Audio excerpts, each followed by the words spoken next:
trick that Jack taught me, the secret. He said when you get up there, you swim around with your gun, and whenever a fish swims in front of it, you pull the trigger.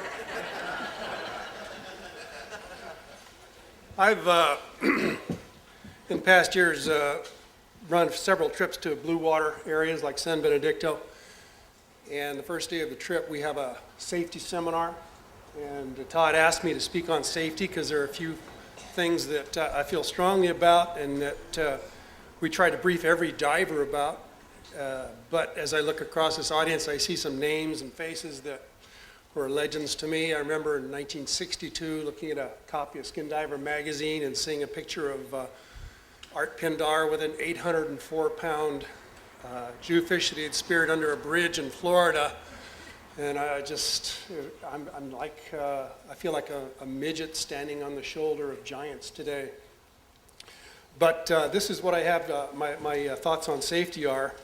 First of all, safety begins before your trip. Safety begins with learning about what currents are going to be running on the day of your dive. Weather prediction and current prediction are explained by a letter that I got from Terry Moss one day. Any of you would like it?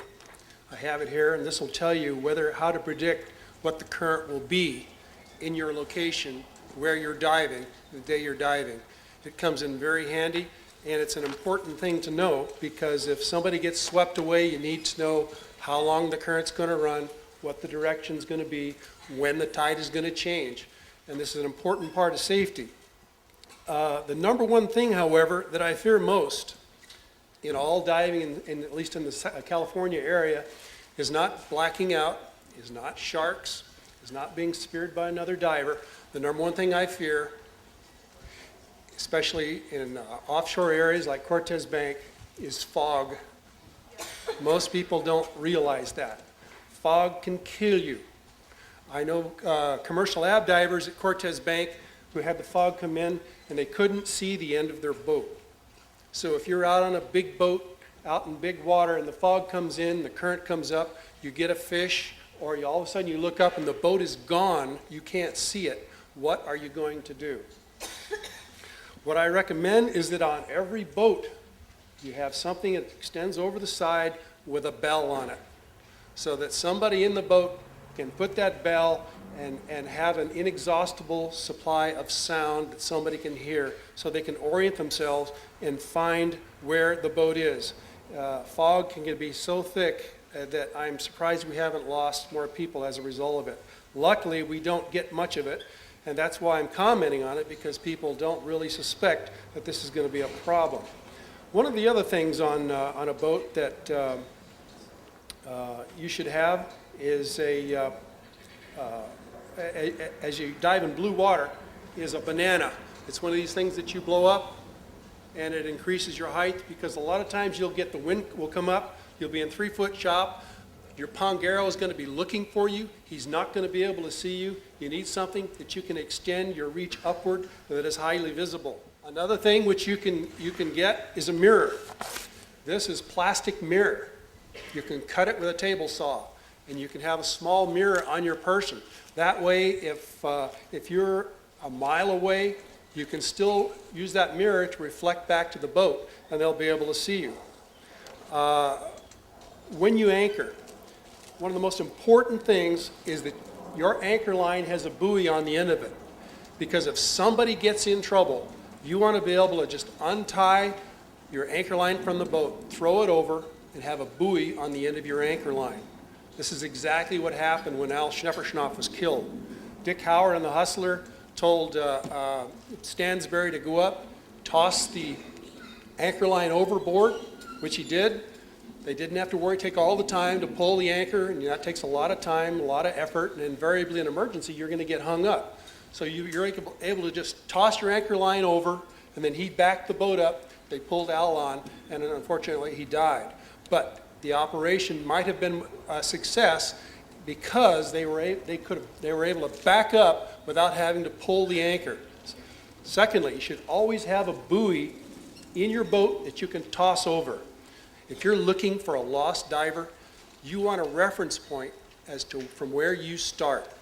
So in the kelp It's very easy to get mixed up on kelp beds. You need to know where you start and you begin your search from. Personal visibility is very important nowadays. We had, however, a diver in La Jolla who was run over by a boater who saw his diver's buoy, went over to see what it was, and ran him over and caused him great bodily injury. But a buoy will always enable us to find where your body is. So last year I was in La Jolla and I wasn't using a buoy and I got ran over by a boat. Luckily it didn't hit me, but he ran over my trail line, pulled me probably 5 to 10 miles an hour through the water and broke the receiver off of my gun. And I was able, luckily, to retrieve everything. And in fact, I knew the guy who was driving the boat. But a buoy is not always advantageous, but I advise you to always have a buoy. System of hand signals is very important, especially in a place like San Benedicto where there are sharks around.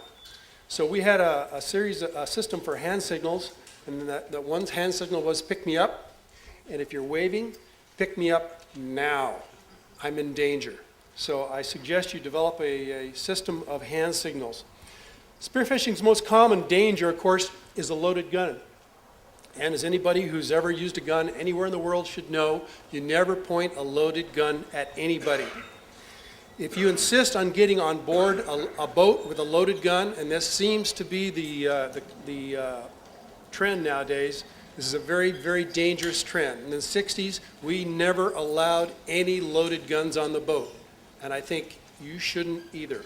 But if you do, don't put your gun in a vertical container. Why? Because if it goes off, and especially if you have a bungee, that shaft may come right down and spear you right through the head.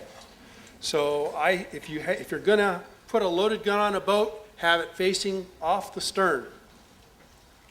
Never point a loaded gun at somebody for another reason. I was swimming off La Jolla 3 years ago. All of a sudden my gun went off. My finger wasn't even on the trigger. What happened was, somewhere, somehow, a fracture developed in the notch in my shaft. And the notch actually broke off and the shaft just took off. So if that gun had been pointed at somebody, he would have been speared. The other thing you shouldn't do, and I've seen this done recently at a local dive meeting, is take a shaft with the notch end and tap it on the floor. You never want anything, any kind of force delivered to the end of that shaft, especially if you're in Mexico with a pongero, because a lot of times those pongeros want to get that shaft out of that fish for you, and they'll take a shillelagh or a hammer or something, and they'll hit the end of the shaft. And that can change the angle of your sear. It can fracture your notch on your shaft. So you should never allow anybody to hit the end of your shaft or take the end of the shaft and bang it on the deck trying to force the shaft through a fish. The number one killer of divers, of scuba divers, is exhaustion, and it can have a tremendous effect on divers. And one of the most common ways that divers get exhausted is cutting a fish out of the kelp. And I talked to a guy named Ed Harris, who's one of our top local divers. He says, I shot a white last night. I spent 45 minutes cutting it out of the kelp. And I said, well, how big was your knife? And he showed me his knife, and it was about like this. Nice and portable. Here's what I use. That's a knife. And this is the float that I have. And I take this knife, and I go down, and I can cut more kelp than anybody in this room, I guarantee you. And a big knife is just absolutely indispensable. And the reason I started using this was I shot a big white off La Jolla. I was cutting him out, and it was getting dark.